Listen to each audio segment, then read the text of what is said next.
Hi everybody, welcome back to my channel. Another makeup free day. I don't know exactly what I'm going to be doing today, but I think that I need to get one or two things done and out of the way. Um, I'm still waiting to hear back from my lawyer. I think there's going to be an issue with payment, which is, of course, no issue, but I'm just waiting to hear back. And I really want to get this cleared up, guys. And there's something so sinister going on right here. I I don't know what to do. It's just a premonition that something more is going to come. And I just have a feeling that my identity is right now compromised because I was going through the drawer and I noticed official correspondence from the city gone. So I don't know. This would be going back 4 or 5 years.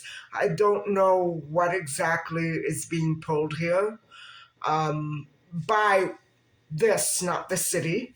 So I have to stay on top of that. So anyway, I'm gonna let you go. I'll probably catch up with you sometime on the road, and of course I'm going to be putting a hat on today because it's so cold outside. Anyway, guys, I'll talk to you soon. Guys, excuse the grainy appearance, but it's going on 5 o'clock here, and I'm just catching up with you and touching base with you to let you know that this is becoming a very weird day. And I know that it's all the time at this time of year. Very creepy, very sick things are actually occurring, especially in parking lots. Um, it's, I'm not even going to try to describe it, but it's out in public. Okay, one word: swarmings by people and tow truck drivers. So I do have about 18 license plates that I'm turning in to the police or the RCMP, whoever will take them, because I think, going on some of the headlines that I've been hearing, I think it's probably related. Um, I don't think anything's going to happen to me, but I think it's the same people, and I think people who deal with criminal activities have been paid off to just make some extra money and do this. I know as a fact that it's a very difficult crime to document. I got it to stop for many, many years, and now it started up again. It goes with my car description. And so, what I'm going to do is I'm going to simply, go about my business. I'm pretty much done for today.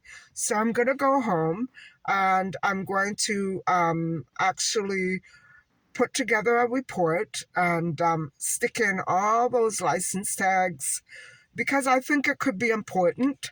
I feel really, you know, irritated by this. I don't need to put up with this. And so I think it's the duty of the police and the government to put a stop to this shit. They need to stop it. If they want to promote tourism, this is not the way to get people from out of the country into Canada. It's not a good policy to have. Um, I can only say that I believe that my mail has been stolen pretty much on a regular basis, and my information is out there. So that's where this is coming from. And I don't know what to do to stop it because it doesn't get better, it gets worse. It seems like this is the way to be in Canada. Well, no, it has to stop. And I can't do it. The authorities have to do it. It's going on, guys. Children are being kidnapped, murdered, abducted. It has to stop. Anyway, I'm going to talk to you at home because I think that I offended some people with my talk about poisonous food. No, I have to talk to you guys later on, and sorry about that. Anyway, I'll catch up with you later. Bye. Um, I was talking to you earlier, and I'm sorry I lost my cool. I just shouldn't read the city headlines anymore because they were so upsetting. And so, one of the things that I wanted to talk to you about was that I think maybe my recent uploads on food toxins have been upsetting some people, and I know they can be upsetting. It's a little scary to me at times because I have had food poisoning so many times, and no matter how good or delicious a food looks, it all depends on the freshness from the store, right? So, or from the ocean, whichever case is more serious. Um, what I wanted to say to you was that my topic on focusing on bacteria and food poisoning and different types of strains of toxins, it's not, it's got nothing to do with ethics, nothing to do with ethics. It's not ethics. It's merely health and safety and trying to keep yourself as healthy and your family as possible. You know what I'm saying? It's not it's I don't judge anybody who eats animal protein or seafood. I love them both. And it's just that now I'm on a kick to try to get my body as lean and healthy as possible, quickly, because I've been doing this for a couple of years now, and it's been slow going, but steady. I know that I've made some improvements, and so to prove that, I no longer have stomach issues, at least not the ones that I was experiencing last year. So that's something. And I remember wanting to make resolutions and not knowing how to go about because I didn't know what was wrong. I didn't know if it was that I wasn't eating the proper things or if it was just because I was having too much um, animal protein or too much chicken or pork, whatever. I didn't know where to start. So thankfully now I'm okay. And I'm just doing this to keep, a clear skin, as clear as I can be at my age, and a clear stomach. And I don't want to annoy anybody. I love the cooking channels that I follow, and many of them, of course, they feature animal protein and seafood. And vegetables. I mean, if I wanted to pick on myself, I would pick on vegetables, right? But no, I mean, I still love those channels and I still want to try those recipes that I love so much. Um, so please, anybody out there who is not sure whether they should take offense or not, no, you shouldn't because it has nothing to do with ethics.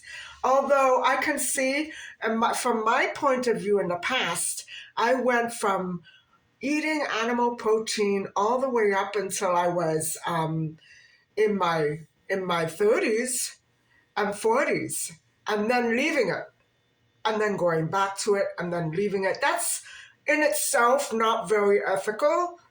That is me. From my point of view, it's not healthy either. So whether you want to take this as an ethics topic or a health topic, and so my point is you can take it as a health message, I hope, rather than an ethics message or a message about ethics. My point was never to be taken as um, something of criticism. I know that many fellow YouTubers that I love their channels.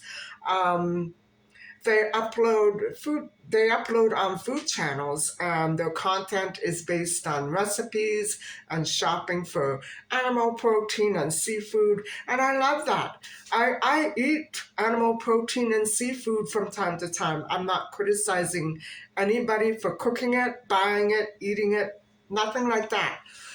So there are some animal proteins that I could never think of eating. For instance, rabbit, snail, goat, um, lamb. I can't eat those. I just can't bring myself to eat those. But that's me. That I'm not judging other people for doing that. That's my memories, my experiences. That's me. And so I guess, the only thing that gives me satisfaction when I do miss animal protein is watching the other YouTubers and other platforms as well, who do mukbangs and recipes online. I love that. And I get so much satisfaction out of that. And so maybe now I'm ready to move on to some other toxins.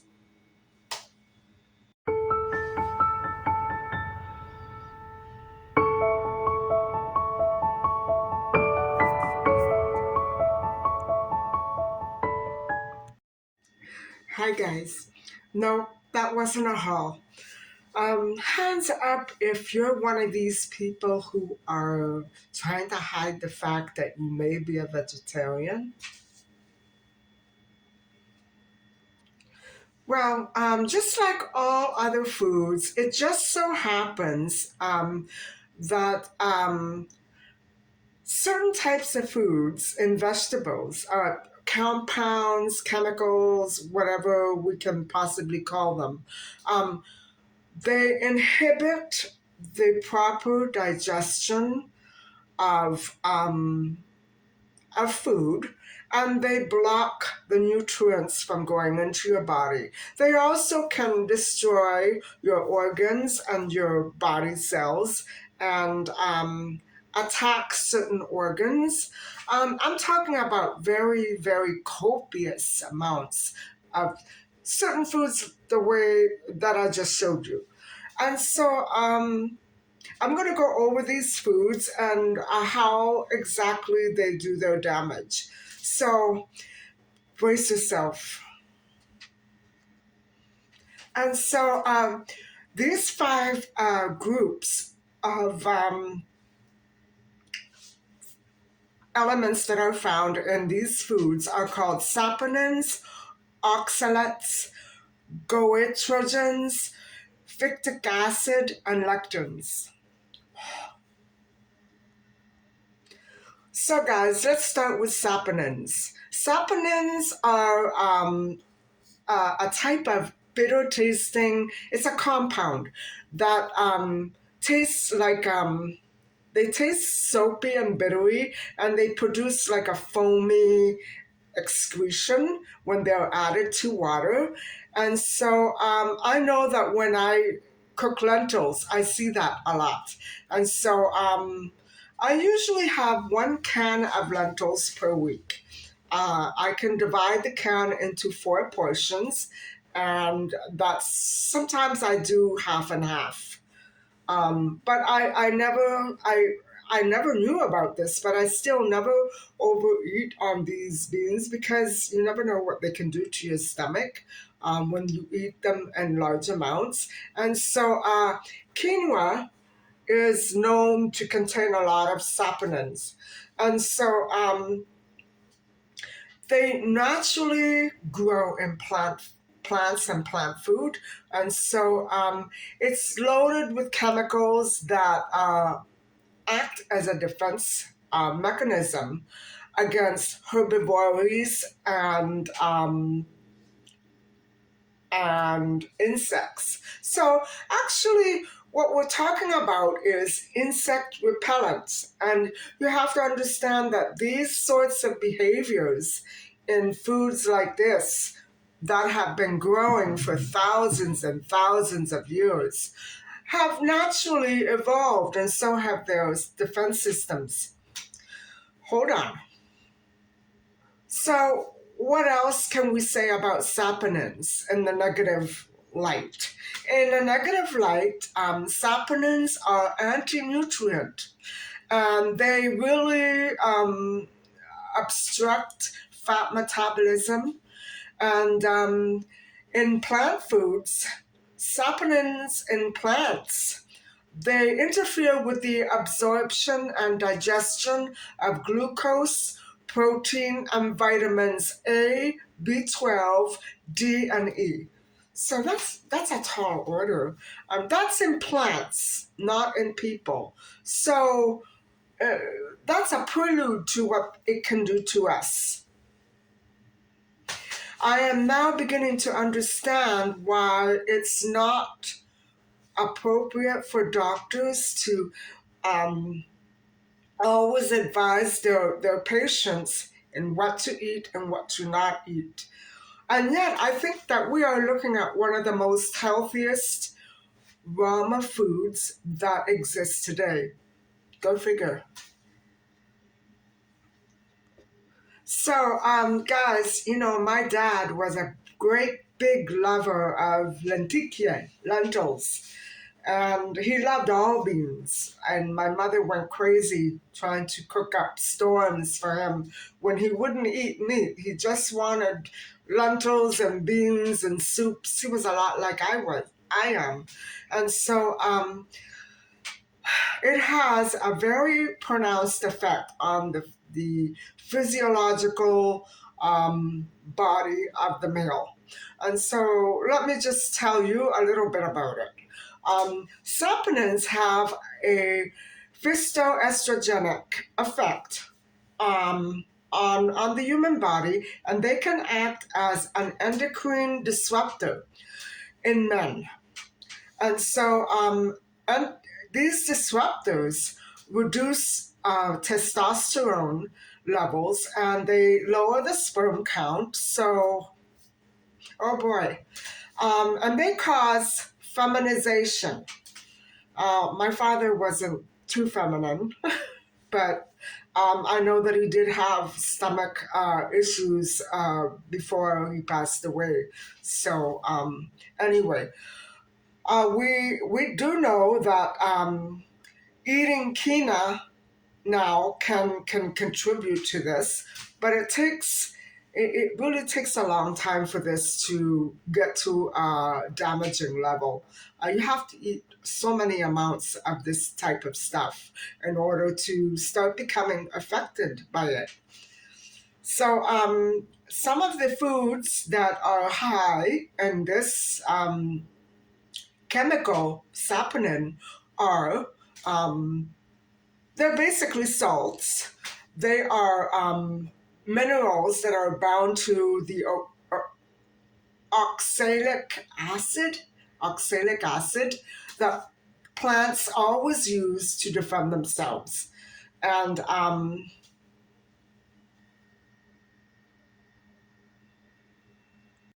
so I'm going to tell you which foods saponins are very predominant in. And these are quinoa, legumes, spinach, and oats. So the second category of compounds that uh, carry out a negative effect on the human body when ingested in copious amounts are oxalates. Oxalates are sort of like salts, and so minerals stick to the oxalic acid, and this is the acid that plants normally use as a defense mechanism. So, what are some of the effects that oxalates can cause? Well, in the human body, they can cause kidney stones. Almost 80% of kidney stones are comprised of calcium oxalates. That's really interesting to know. And weight. Autism, um, People with autism have been found to have 3 times the normal amount of levels of oxalates in their system than other individuals. Um, Reduced mineral absorption. They don't let the nutrients go into the human body. Joint pain, skin and eye issues, and fatigue. So, boy, we all go through those, don't we? Especially me with my eyes lately, and a little weariness at times. But you really have to know what to look for and check it out by a doctor, or else things can go undetected if you can't get to the bottom of it. And you can't prevent any further damage unless you get to the bottom of it. So oxalates are pretty common, and they exist in over 200 types of plant foods. And so the foods that are highest in oxalates are nuts, grains, wheat germ, black pepper, cocoa, parsley, and some vegetables like Brussels sprouts. I really encourage you, especially if you are a vegetarian and you exist on the kinds of foods that I'm trying to talk to you about, please do your own research. I don't think you're in any danger at all, but it's good to know this. Like that, if you ever develop any sort of symptom, you may be able to modify your diet so easily, and just see if that works before you get really panicked. I think really the key to all of these research projects that I'm presenting to you, they all point to the same thing: moderation. Every sort of food in moderation. And by that, I don't mean trying to avoid becoming overweight. I just mean variety. And look who's talking, the person who is abstaining from meat and animal protein right now. I'm a fine one to talk, but at the same time, I'm trying not to let these foods become my life. That's hard to do. You know what I'm saying? It's hard to do. So we're all in the same boat, guys. I'm attacking my own diet here, so to speak. I don't want to discourage anybody from becoming vegetarian, because I think it is, from all the other food choices that I've made in the past, this has got to be the healthiest. I'm experiencing no problem whatsoever. So, knock on wood. So, the third category of food compounds that I want to look at are goitrogens. Um, sometimes something as healthy and simple as drinking a green smoothie made from vegetables um, can really trigger some of the craziest symptoms. And actually, it can cause you, to the largest extent, liver damage. So, or maybe kidney damage. So, some vegetables are goitrogenic, and so you have to be careful. And I'm going to name a few in just a few moments, but hang on. And so, basically, they're bad for your thyroid. Goitrogens, or green vegetables, maybe a lot of leafy green vegetables, can get to your thyroid. And so it can cause goiter, of course, or swelling. Natural foods include foods like seaweed, coconut, and there are others as well. So hang on. And what are some of the physical symptoms? Weight gain, dry skin, depression, um, hold on, depression, and extreme sensitivity to cold. So, well, if you live in a cold climate, scratch that one out, okay? I'm always sensitive to cold lately. So, anyway, foods high in goitrogens that contain a toxin is sulforaphane. Sulforaphane. Okay. And they are flavonoids. Okay. This is very hard for me to get out, but there you have it. And so here are the foods that I'm talking about right here. Besides the ones like natural seafood, Siberian Russian kale, and no hate intended. So please, collard greens, Brussels sprouts, and apparently they're very high in this compound. So be careful, especially if you have a genetic disposition towards thyroid problems. So, what is the function of the sulforaphane that I just mentioned? That's the toxin in this compound. And well, it's an insecticide. It's not something that, oh, I wish I knew for sure. I think it comes from the evolution of agriculture. Um, it is an insecticide. And I can't believe it, guys. It kills, basically, this sulforaphane kills human cells. It poisons the mitochondria. It generates free radicals, and it damages the thyroid and its functions. It depletes glutathione, and it damages the epithelial layer. Oh boy, I have a lot of studying to do. Again, I encourage you to do your own homework, and I'm going to try as best I can to link the pertinent articles below, so you can read the description very carefully if you need to follow up on this. And I'm not saying everybody should. I especially don't think if you're a healthy, active person, you need to be too bothered about this, but you need to watch what can really trigger certain symptoms in the human body. Wow. Okay, so moving on. This next one, number 4, is phytic acid or phytic acid. And phytic acid is, like the one we just saw before, a protective substance that is found in plant seeds. And its predominant effect is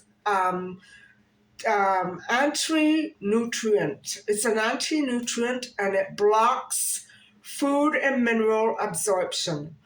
Like oxalates, phytic acid steal nutrients away from the human body. So they feed on it. They feed on what you eat, and they take it away from you. It's a little like a termite, you know. The same concept, not the same organism. You know what I'm saying? And it really lowers your iron, zinc, and magnesium absorption. So, for instance, if 120 grams of oysters, which are very high in zinc, are eaten with tortilla bread, it automatically cancels out all the zinc absorption. And so that's really something. I wish I had a list of foods that would cancel out each other. You know what I mean? Wow, this is very complicated and complex. I don't know if I want to get any further into this than I already am. Okay, so the fifth and last group of foods that I want to look at today are lectins. And I know that lentils have this. So, lectins are harmful plant compounds that have evolved with human evolution and plant evolution. And that it was always about trying to maximize, evolution was always about trying to maximize genetic fitness, whether it be plants, humans, animals, whatever have you. And so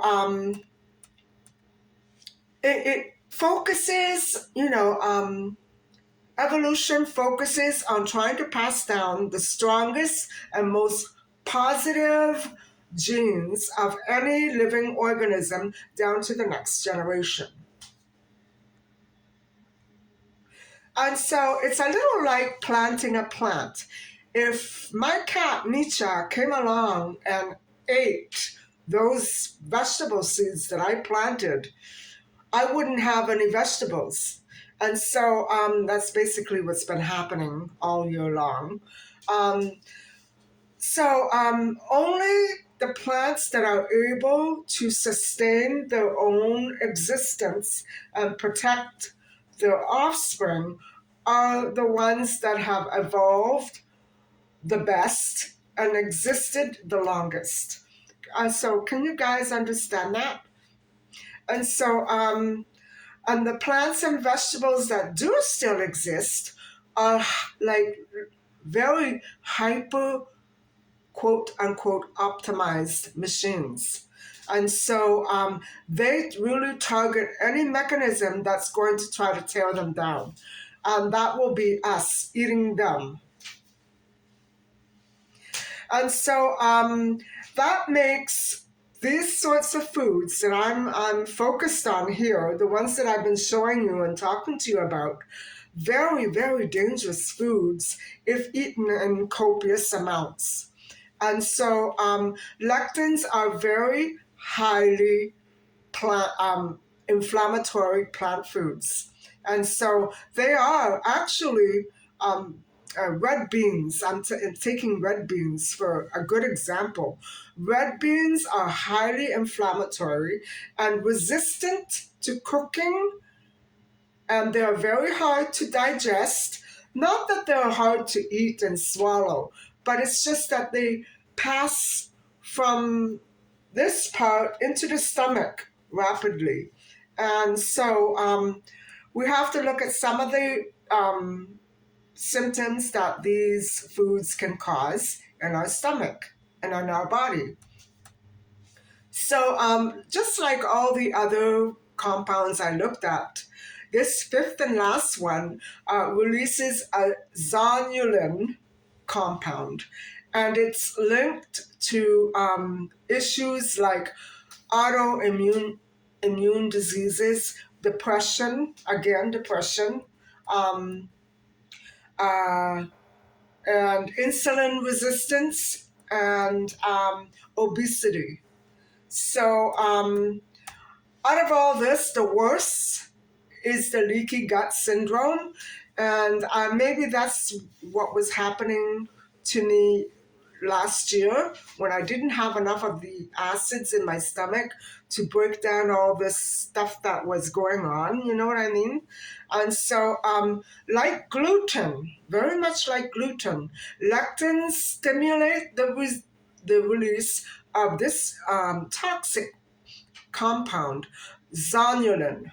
And so zonulin creates a gap in the lining of your stomach and causes leaky gut. Ooh. So guys, I'm sorry that if this is boring you or upsetting you. I really wanted to do this one. This one scares me. Because of the problems that my parents had, my mother wasn't too much into this food category. However, she did eat a lot of vegetables, like not too many lectins, but she did eat a lot of vegetables. And so I'm starting to understand a little bit better of what exactly went wrong with some of her health issues and why um, it was so difficult for her to overcome it. And my dad, too. My dad was an avid lectin fan. And, my mother, I know it was hard for her to cook for him And so, anyway, guys, I know that we all mean well and we try to do our best with our food choices, but I guess my message to you is everything in moderation. Everything. Meat, vegetable, fruit, everything in moderation. Um, Seafood, especially what I love, seafood, everything in moderation. Try not to overdo anything, especially the foods that I've been talking about today and last week and yesterday and the day before, whatever. um, do your own research. Focus on the foods that you like to incorporate into your diet on a regular basis and start doing some serious homework, because you never know what you can eliminate or heal with just a little switch here and there. I hope that this was very informative to some of you, and I hope that you have managed to take away whatever you need to take away from this and use it to your own benefit, because it's important for us to know what our options and choices are. And so if we want to make an educated choice, we have to be informed. So there you go. And I am going to cut this video short because I am freezing and I need to go and take a warm bath and then have my supper. And so, yes, probably I'm going to eat lentils and potatoes. So I'll have to pay for it at some point or another, won't I? All right, everybody.